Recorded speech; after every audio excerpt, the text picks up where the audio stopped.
चलो question number 1 पे आओ। क्वेश्चन नंबर 1, ठीक है, क्लास में पिन ड्रॉप साइलेंस मेंटेन करके रख लो, क्योंकि इसके बाद तो ये क्वेश्चंस डिस्कस नहीं होंगे, है ना। क्वेश्चन नंबर 1 पर आते हैं। So Mendelian factor is equivalent to present day gene. So answer क्या आ जाएगा? जीन्स। ऑर्गेनिज्म में जीन जो है वो किस फॉर्म में प्रेजेंट होता है? एलील्स की फॉर्म में। और मैन में या फिर डिप्लॉयड ऑर्गेनिज्म में जो है वो हमारी बॉडी में जीन किस फॉर्म में प्रेजेंट है? 2 एलील्स। किस फॉर्म में प्रेजेंट होता है? 2 एलील्स की फॉर्म में। क्वेश्चन नंबर 2 पर आते हैं। क्वेश्चन नंबर 2 में test cross and more parental type offsprings. So more parental जो टाइप्स हैं वो कौन से क्रॉसेस में ऑब्टेन होती हैं? लिंकेज के केस में। So when 2 genes are present on same chromosome. So answer क्या आ जाएगा? सेकेंड। क्वेश्चन नंबर 3 में incorrect statement for sex determination in humans. तो human contain 23 pairs of autosomes. So incorrect है, 22 pairs of autosomes. And second option था female produce only 1 type of ovum. Correct है। Genetic makeup of sperm determine the sex of child. Correct है। कितने तरह के male gametes होते हैं? 2, एंड्रोस्पर्म, gymnosperm. अगर एंड्रोस्पर्म पार्टिसिपेट करता है तो मेल चाइल्ड, अदरवाइज क्या आ जाएगा? Female child. So answer is 1। Question number 4, अगर डीएनए में नाइट्रोजन बेसिस का इंसर्शन होता है या फिर डिलीशन होता है तो reading frame of codon shift होता है आइदर फॉरवर्ड और बैकवर्ड। सो आंसर क्या आ जाएगा? 3। मतलब फ्रेम शिफ्ट म्यूटेशन का रीज़न होता है या तो नाइट्रोजन बेसिस का इंसर्ट होना या फिर नाइट्रोजन बेसिस का डिलीट होना। So answer is 3। Question number 4 में जो फोर्थ ऑप्शन है change in single base pair. तो change in single base pair का मतलब हो गया सब्सटीट्यूशन, एंड सब्सटीट्यूशन या पॉइंट म्यूटेशन भी बोल सकते हैं। और हमने पढ़ा हुआ है sickle cell anaemia is example of point mutation, example of substitution का एग्जाम्पल था। क्वेश्चन नंबर 5 पर एक बार आता है। क्वेश्चन नंबर 5 में अगर पहला ले लेते हैं कि क्या वो डोमिनेंट एक्स लिंक्ड बनता है कि नहीं बनता। तो जो मदर है, अगर हम मदर को XD ले लें तो उस केस में जो है वो सारे पर ये एक्स लिंक्ड है ना, डोमिनेंट एक्स लिंक्ड है। सो उस केस में जो है वो सारे ऑफस्प्रिंग्स में क्या आ जाएगा? कैरेक्टर पॉसिबल है। पर सेकंड जनरेशन में जो मेल है और थर्ड जनरेशन में जो डॉटर है, तो क्योंकि जो फादर का एक्स क्रोमोसोम कहाँ पे एंटर होगा? डॉटर में। तो उस केस में डॉटर भी कैसा होना चाहिए? अफेक्टेड होना चाहिए। तो डॉटर को अफेक्टेड शो नहीं किया गया, ठीक है। सो dominant x linked is not possible. अगर हम इसको रिसेसिव एक्स लिंक्ड माने, मतलब अगर हम मदर को कलर ब्लाइंड लें तो जो आगे प्रोजेनी है उसमें फिर डॉटर कलर ब्लाइंड है, और डॉटर कलर ब्लाइंड तभी पॉसिबल होती है अगर फादर कलर ब्लाइंड हो। तो फादर तो नॉर्मल शो किए गए हैं, सो इट मीन्स के सेकेंड ऑप्शन भी इनकरेक्ट है।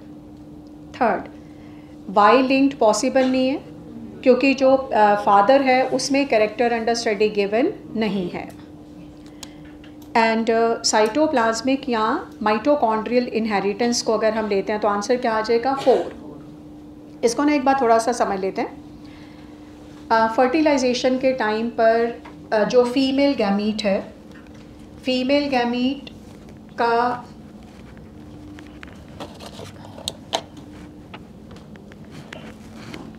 फीमेल गैमीट पूरा पार्टिसिपेट करता है, दैट इज़ न्यूक्लियस है साइटोप्लाज्म में, और मेल गैमीट का डीएनए या न्यूक्लियस पार्टिसिपेट कर रहा है। और फीमेल गैमीट के साइटोप्लाज्म में माइटोकॉन्ड्रिया भी प्रेजेंट है, एंड माइटोकॉन्ड्रिया का अपना डीएनए होता है और उसकी अपनी जीन्स होती हैं। तो फर्टिलाइजेशन के टाइम पर साइटोप्लाज्म कौन कंट्रीब्यूट करता है? Female gamete. तो जो जाइगोट बना या जो रिजल्टेंट ऑर्गेनिज्म बना है उसमें माइटोकॉन्ड्रिया जो है वो किसका एंटर होता है? सिर्फ फीमेल का, मदर का। तो इसका मतलब माइटोकॉन्ड्रियल कैरेक्टर हमेशा जो है वो किसको बिलोंग करते हैं? मदर को बिलोंग करते हैं। और इसीलिए कई बार हम इस इनहेरिटेंस को क्या बोलते हैं? मैटरनल इनहेरिटेंस, या फिर क्या बोला जाता है इसको? Extra chromosomal inheritance. और देखो उसी तरह से प्लांट्स में तो बहुत सारे ऐसे कैरेक्टर्स होते हैं जो कि साइटोप्लाज्मिक इनहेरिटेंस के अंडर आते हैं, कि प्लांट के सेल के अंदर प्लास्टिड हैं, दैट इज़ क्लोरोप्लास्ट, एमाइलोप्लास्ट है, ल्यूकोप्लास्ट है। तो फीमेल गैमीट में अगर क्लोरोप्लास्ट है तो अल्टीमेटली जो रिजल्टेंट ऑर्गेनिज्म है क्या रिसीव कर रहा है? क्लोरोप्लास्ट। अगर उसमें एमाइलोप्लास्ट है तो वो क्या रिसीव कर रहा है? रिजल्टेंट ऑर्गेनिज्म एमाइलोप्लास्ट को रिसीव कर रहा है। तो प्लास्टिड इनहेरिटेंस जो होती है it is example of cytoplasmic inheritance. Even mitochondrial भी किसका? साइटोप्लाज्मिक का, और प्लास्टिड भी किसका? साइटोप्लाज्मिक के अंडर ही आता है। सो आंसर आ जाएगा 4। इसमें ना देख लेते हैं, देखो मदर में कैरेक्टर गिवन है और वो कैरेक्टर आगे सारी प्रोजेनी में गिवन है। फिर सेकेंड जनरेशन में जो मदर है उसकी दोनों डॉटर्स में कैरेक्टर अंडर स्टडी है, लेकिन जो सेकेंड जनरेशन में फादर शो किया गया उस फादर से आगे जो 2 ऑफस्प्रिंग्स हैं उनमें कैरेक्टर नहीं है, क्योंकि ये कैरेक्टर आना ही किसके थ्रू है? मदर के थ्रू ही आना है। So answer is 4th। अगले क्वेश्चन पे आते हैं। आपको जो है वो हीमोफीलिया के रिस्पेक्ट में इनकरेक्ट को फाइंड आउट करना है। Number 1, sex linked recessive disease, correct और incorrect? Correct. And transmitted from unaffected carrier female to male, correct है। probability of female becoming a hemophiliac is extremely rare, why it is extremely rare? Because both parents should be hemophiliac, both parents should be hemophiliac। अगर दोनों में से एक जो है वो normal है तो फीमेल क्या रह जाती है? कैरियर। एंड 4th ऑप्शन था queen Victoria. So queen Victoria was not sufferer, she was carrier. So answer is 4th। Answer is 4th। Question number 7 में a man XY man and whose father was colour blind. तो father colour blind है, पर father का X chromosome तो सन में enter करता ही नहीं है ना, सिर्फ कहाँ पे एंटर करता है? डॉटर्स में। तो ये जो मैन है वो तो नॉर्मल ही रहेगा, कलर ब्लाइंड तो होगा नहीं। एंड इसकी जो वाइफ है उसकी मदर कलर ब्लाइंड है। इट मीन्स कि ये जो फीमेल है ये क्या हो गई? कैरियर हो गई ना। तो मतलब क्रॉस हमें लेना है, मैन कैसा? नॉर्मल, एंड फीमेल कैसी? कैरियर। सो क्या आंसर आएगा? विद रिस्पेक्ट टू प्रोजेनी लेते हैं तो 25% chance of disease, and with respect to son पूछा गया है, so then answer will be 50% chance of disease in sons. अगर प्रोजेनी पूछा जाएगा तो आंसर क्या बनेगा? 25% चांस। अगर सन्स ही सिर्फ पूछा जा रहा है तो आंसर क्या बनेगा? 50% चांस। सो आंसर आ जाएगा 3rd। क्वेश्चन नंबर 8 पर आते हैं। सो क्या आ जाएगा? Heterozygous individual appear unaffected phenotype and they are carrier of the disease because 50% chance for transmission of mutated gene in progeny. So answer will be 3rd. Question number 9. Question number 9 में जो भी cell है, cell में division show किया गया, लेकिन division के बाद जो है वो सेल प्लेट का फॉर्मेशन नहीं हुआ है। तो उसका मतलब जो भी क्रोमोसोम नंबर डबल हुआ वो सेम ही सेल में रहा ना, so it will lead to polyploidy. Answer will be polyploidy. इस क्वेश्चन में जो फोर्थ ऑप्शन है aneuploidy, aneuploidy is due to non disjunction of chromosomes, non disjunction of chromosomes. And इसी क्वेश्चन में थर्ड ऑप्शन गिवन था आपको पॉलीटीनी। पॉलीटीनी का मतलब many DNA molecules within chromosome, एक क्रोमोसोम के अंदर many DNA molecules. So polytene chromosomes जो होते हैं वो क्या शो करते हैं, पॉलीटीनी को शो करते हैं। एंड सेकेंड ऑप्शन था सोमा क्लोनल वेरिएशंस, जो वेरिएशंस टिश्यू कल्चर के टाइम में सेल्स में होती हैं उनको क्या बोला जाता है, Soma clonal variations. Answer is 1। Question number 10 पर आ जाओ।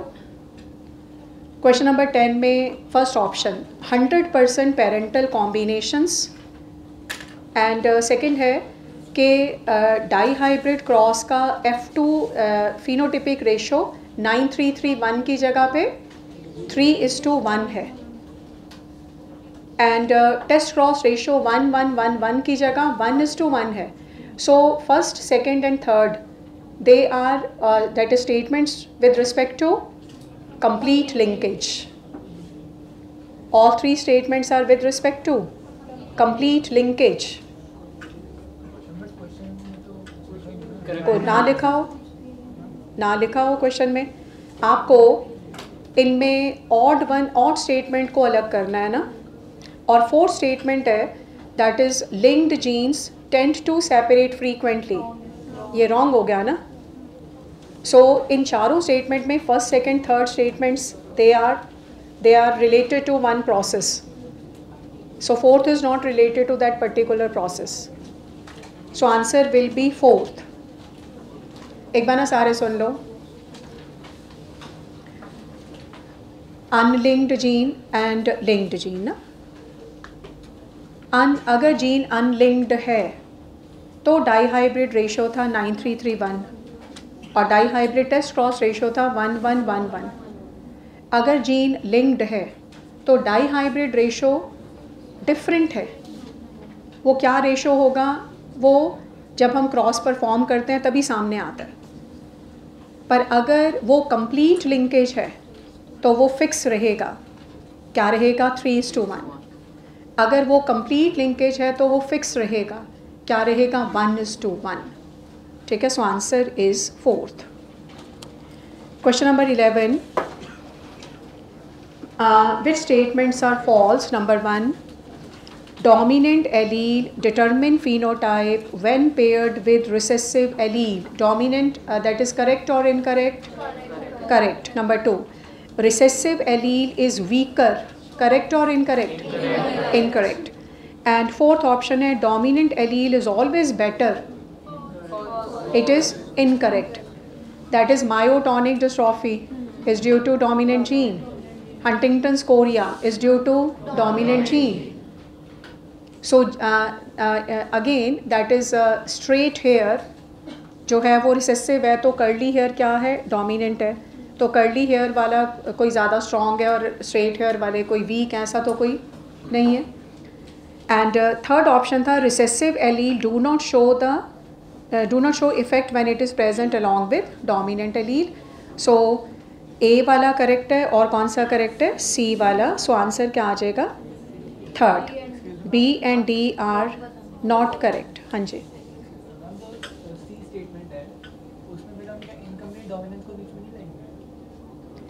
जब तक क्वेश्चन आपको को डोमिनेंस या इनकम्प्लीट डोमिनेंस के रिस्पेक्ट में नहीं पूछा जाता तब तक तो नहीं लेके आओगे। तब तक आपने क्या लेना है, with respect to law of dominance. Question number 12, question number 12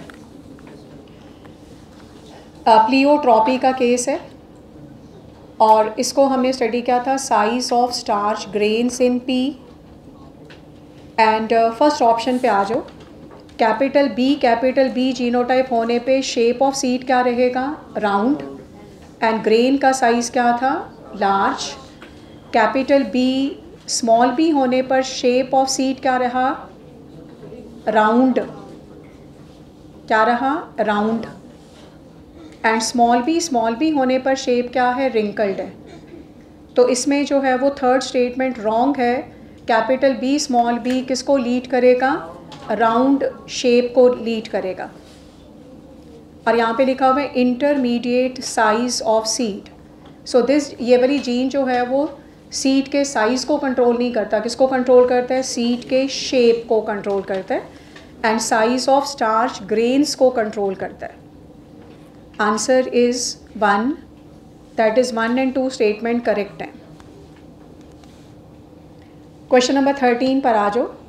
अगर दोनों पेरेंटल प्लांट टॉल हैं और कौन सा जीनोटाइप में फ्यू प्लांट्स जो है resultant plants will be dwarf, क्या आंसर आ जाएगा? सेकंड. अगर हम पहला वाला ऑप्शन लेते हैं तो पहले ऑप्शन में all plants will be toll, third वाले में टॉल एंड फोर्थ वाले में जीनोटाइप रॉन्ग है क्योंकि दोनों पेरेंट्स क्या हैं? टॉल है ना. तो यहाँ पे क्या लिखा हुआ है? स्मॉल टी लिखा हुआ है. So answer is second. Question number 14. Sickle cell anaemia disease is controlled by single pair of alleles. कौन कौन सा? HbA and HbS. Answer will be third.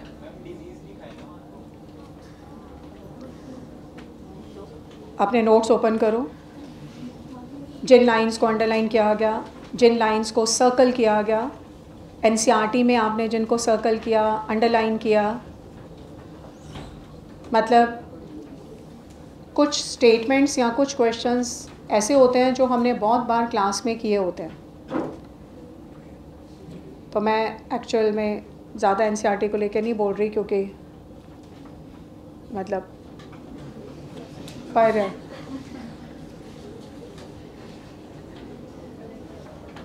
ये हमने लिखा हुआ है कॉपी में और NCERT में भी गिवन है स्टेटमेंट. क्वेश्चन नंबर 15 पर आ जाओ. क्वेश्चन नंबर 15 पर which of following is equivalent allele pair. क्या मतलब होता है इक्विवेलेंट एलील पेयर का? when dominant and recessive allele, that is when unmodified and modified allele produce same phenotype or same trait, then both alleles are known as equivalent allele pair. When both dominant and recessive alleles of a gene produce same phenotype or trait, then this pair is known as equivalent allele pair. Option number 1. दोनों cases में पहला और second codon same है पर third codon अलग है. So first वाला जो केस है वो इक्विवेलेंट पेयर का एग्जाम्पल नहीं है, मिससेंस म्यूटेशन है. सेकेंड वाले में पहला कोडोन सेम है पर सेकेंड कोडोन दोनों में डिफरेंट है. So UUU and UUC codes for phenyl alanine. So second जो ऑप्शन आपको गिवन है वो क्या है? Equivalent allele pair. So answer आ जाएगा सेकेंड. थर्ड वाले ऑप्शन में जो लास्ट वाला कोडोन है UAC किस में कन्वर्ट हो रहा है? UAA, example of nonsense mutation.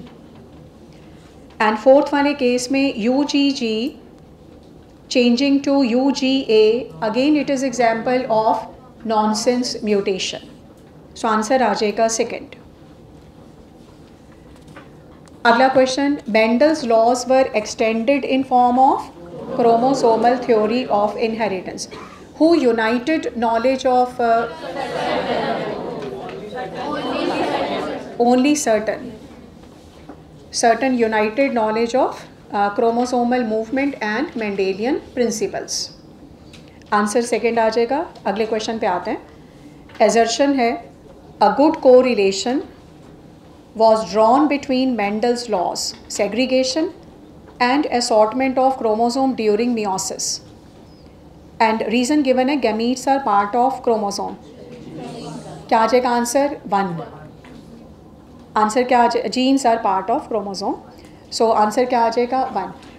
ये जो पार्ट है, ठीक है, ये पार्ट हमने स्टडी किया था क्रोमोसोमल थ्योरी ऑफ इनहेरिटेंस में, जहाँ पे हमने ये स्टडी किया according to Mendel 2 factors of a character separate from each other during gamete formation. लेकिन जब क्रोमोसोम्स को ऑब्जर्व किया गया तो क्या चीज़ सामने आई? That it two chromosomes of homologous pair separate from each other during gamete formation. तो एक्चुअली जो बिहेवियर फैक्टर्स का है, सेम बिहेवियर किसका है? क्रोमोसोम्स का है.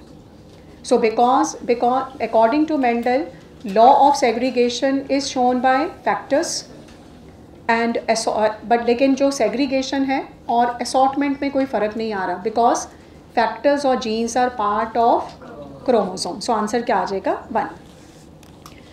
Question number 18. Down syndrome, Turner है या क्लाइनफेल्टर है, can be studied by analysis of karyotype. Correct और इनकरेक्ट? करेक्ट है. तो क्यों, आप कैसे स्टडी कर सकते हो उनको कैरियोटाइप से? Because they are chromosomal genetic disorder.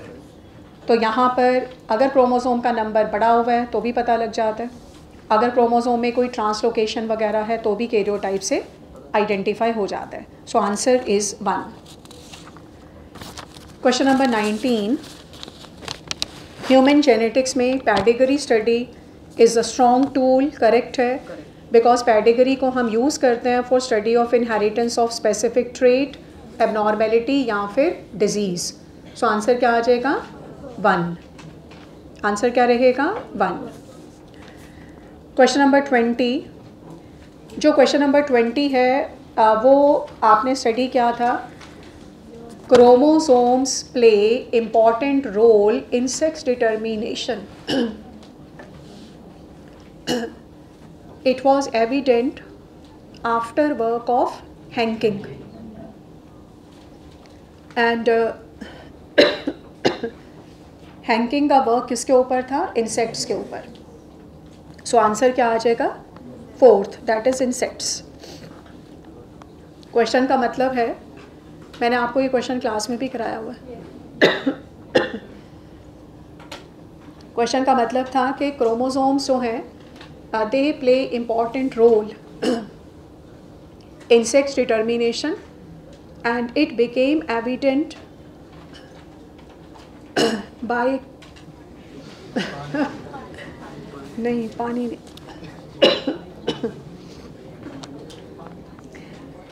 पिछले वाले टेस्ट में तो ना आवाज़ बंद थी पूरी, तो मैं नहीं आई. तो आप ही की क्लास में एक स्टूडेंट ने मेरे को कहा, मैंने कहा कि मैं नहीं आई क्योंकि मेरी आवाज़ बंद थी बिल्कुल. तो उसने कहा आप दवाई लेके आ जाते हैं. मैंने कहा वो मेडिसिन से भी आवाज़ बंद है तो नहीं आनी है. पर आप ठीक है आवाज़. ओके, क्वेश्चन नंबर 21 पे आ जाओ. Question number 21. क्या आंसर आएगा? 3%. क्वेश्चन नंबर 21 में किसी को डाउट है?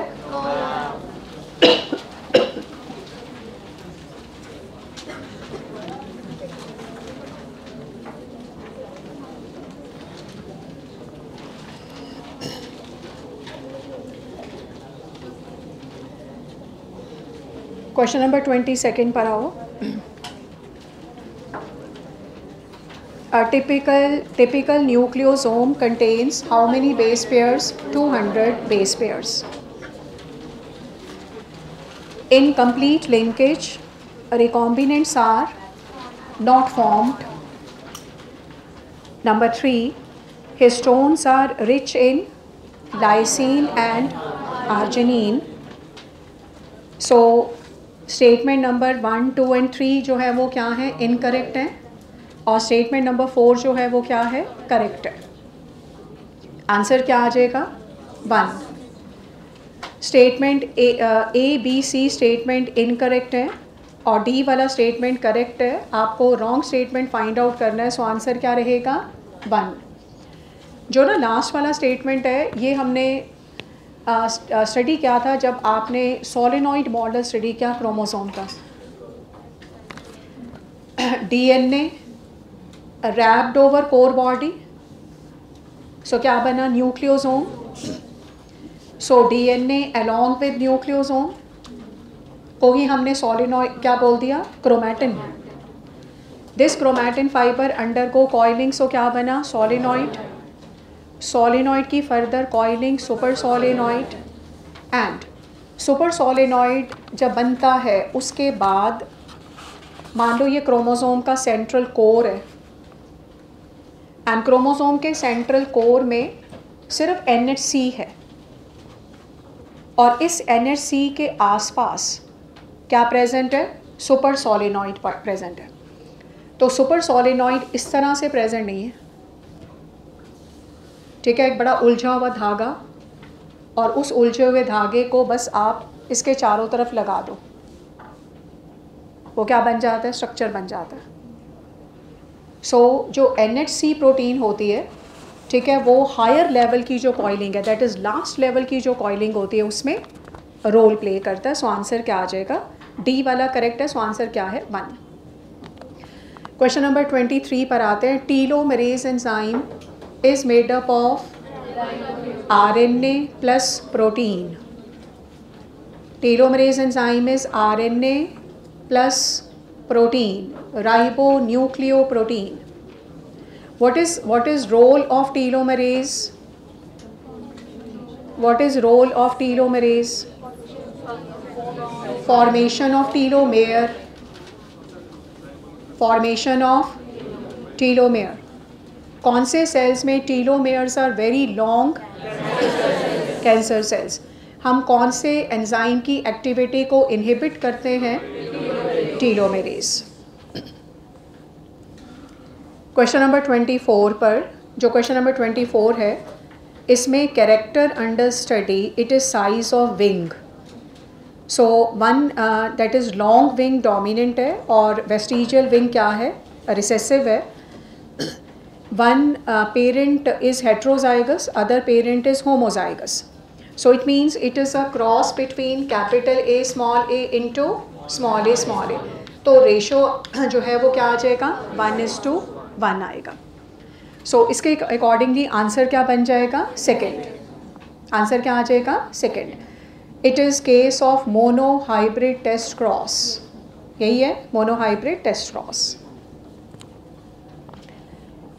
क्वेश्चन नंबर 25 में, man inherit X chromosome from. So male X chromosome को हमेशा कहाँ से लेगा, मदर या फिर मैटरनल साइड। मेल कभी भी X क्रोमोसोम को फादर या पैटर्नल साइड से नहीं लेगा। सो वैसे याद रखना है कि मदर तो याद ही है, पर साइड भी हमेशा क्या रहेगा, क्योंकि पैटर्नल साइड पर जो पैटर्नल साइड से ग्रेट ग्रैंडफादर का वाई, ग्रैंडफादर में वाई, फिर आगे वाई किस में, फादर में, फिर सन में भी क्या है, वाई है। एक्स जो है वो कहाँ से आ रहा है, from maternal side. So answer is 1। हाँ, यहाँ पे बेटा ये गिवन है, सेकेंड लाइन देखो, सेकेंड लाइन गिवन है, heterozygous long winged flies were crossed with vestigial ना। तो हेट्रोजाइगस हो गया कैपिटल ए स्मॉल ए, और वेस्टिजियल हो गया स्मॉल ए स्मॉल ए। नहीं, अभी भी डाउट है, हो गया ना क्लियर। क्वेश्चन नंबर 25, अगर आपको डिस्टेंस बिटवीन जीन्स को डिटरमिन करना है, सो किस चीज़ का रिक्वायरमेंट रहेगा, परसेंटेज रिकॉम्बिनेशन। सो आंसर क्या आ जाएगा, 4th। क्वेश्चन नंबर 27 में, कैरेक्टर अंडर स्टडी है polydactyly, and polydactyly is due to dominant gene. और यहाँ पे कौन सा जीन, कौन सा सिंबल गिवन है, कैपिटल P। तो क्वेश्चन में जो फादर है वो अफेक्टेड है, इसका मतलब फादर पॉलीडेक्टाइली के साथ, मदर नॉर्मल, कुछ ऑफस्प्रिंग नॉर्मल और कुछ अफेक्टेड हैं। इट मीन्स के फादर क्या है, heterozygous,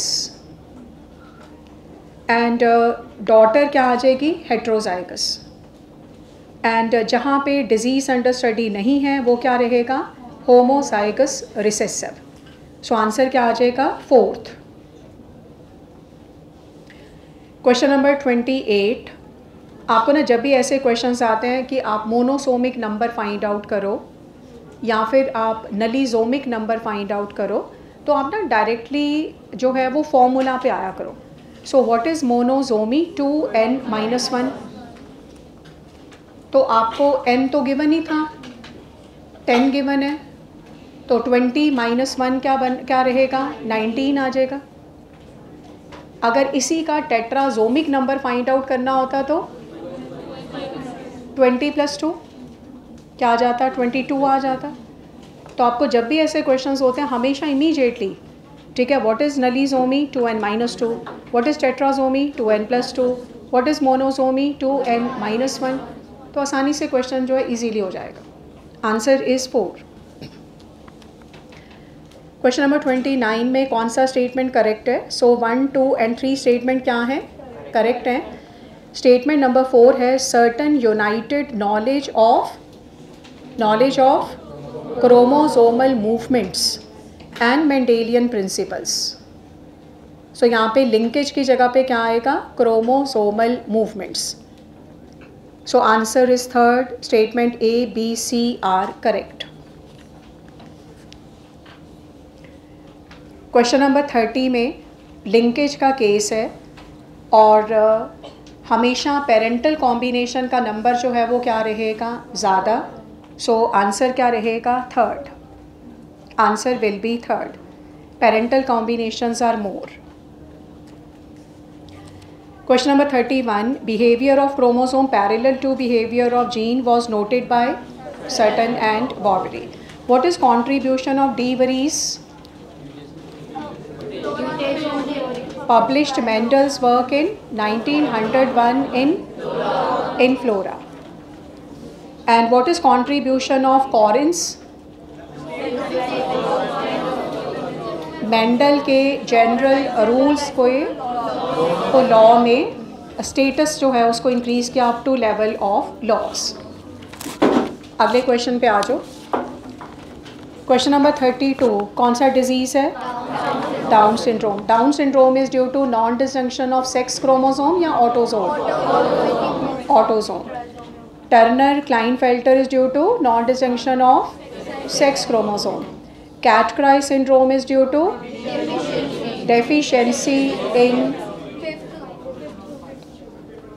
deficiency in short arm of 5th chromosome. Question number 33 पर आते हैं। What is not correct for thalassemia. तो ना यहाँ पर अल्फ़ा या बीटा थैलेसीमिया को नहीं स्पेसिफाई किया गया, तो आपने दोनों को ही कंसिडर करना है। So alpha thalassaemia is due to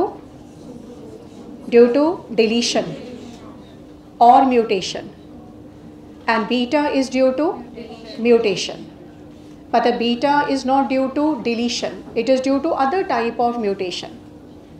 And alpha is due to how many genes? 2 on chromosome number 16, and beta is due to how many gene? 1 on chromosome number 11. बाकी quantitative तो है ही है, so आंसर क्या आ जाएगा, 3rd। pollen grain n-1, ovule is normal, so resultant क्या रहेगा, 2n-1, so it is monozomy. Answer is 2nd.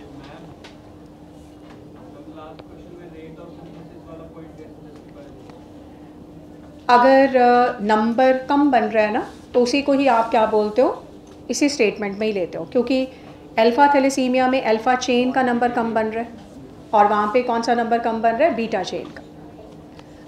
Question number 35 पर आ जाओ। What is shown by given category. तो अगर हम इंडिविजुअल 1, 2, 3, 4, 5, 6 में अगर हम स्मॉल ए लेते हैं और 7 को कैपिटल A स्मॉल a अगर आप लेते हो तो जो है वो 100% एप्लीकेबल रहेगा. So character under study is due to recessive gene. And sixth individual जो है वो कौन सा रहेगा? Small a. सो आंसर आ जाएगा fourth, that is more than one is correct. आप इसको कैपिटल ए लेकर करोगे तो वो नहीं आएगा, क्योंकि अगर आप सभी को कैपिटल ए लोगे, ठीक है, तो सेवन्थ वाले को फिर आप, हाँ मतलब अगर स्मॉल ए लेते हो तो नहीं आएगा, वो एप्लीकेबल नहीं होगा उस पर. क्वेश्चन नंबर 36 पर आते हैं. सेक्शन बी, क्वेश्चन नंबर 36 पर. Law based on fact, that is which law is based on fact that character did not show any blending. So answer क्या रहेगा? Law of segregation, that is law of purity of gametes. Question number 37.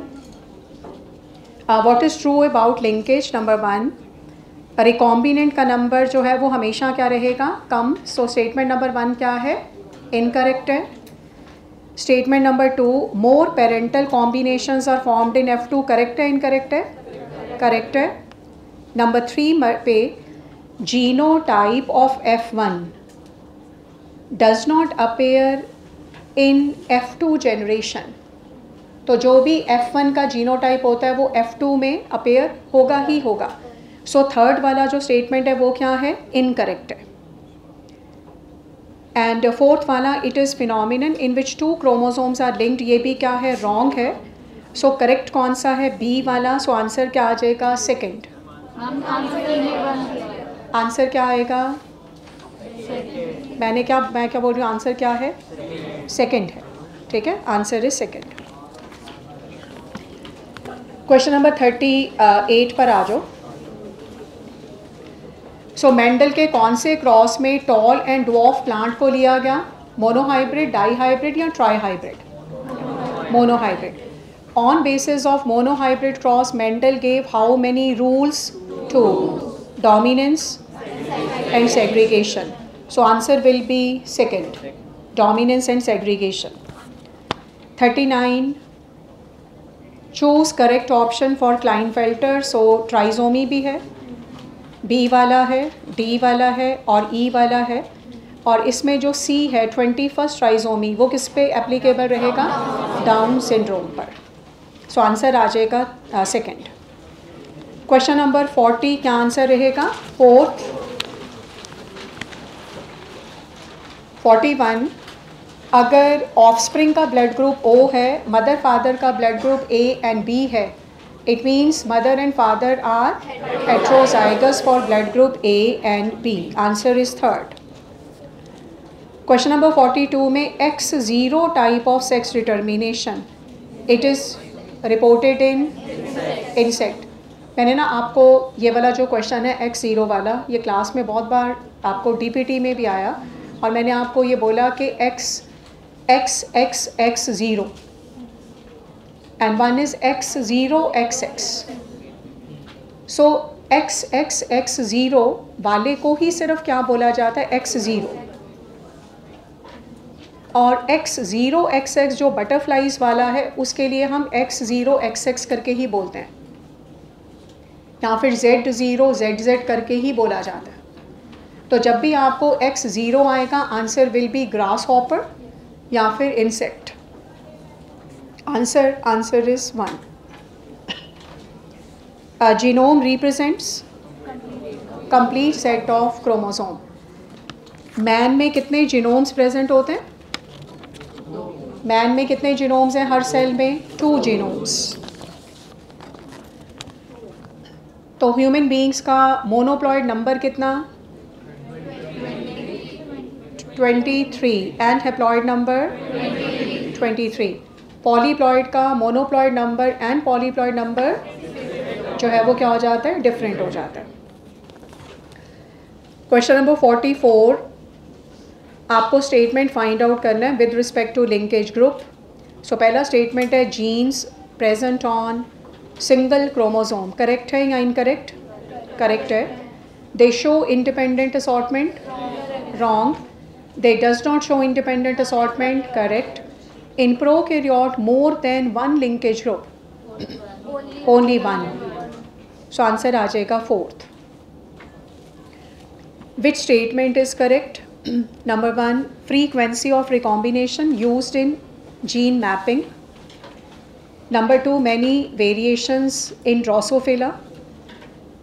2 alleles of a gene are located on homologous site, ना कि non-homologous site.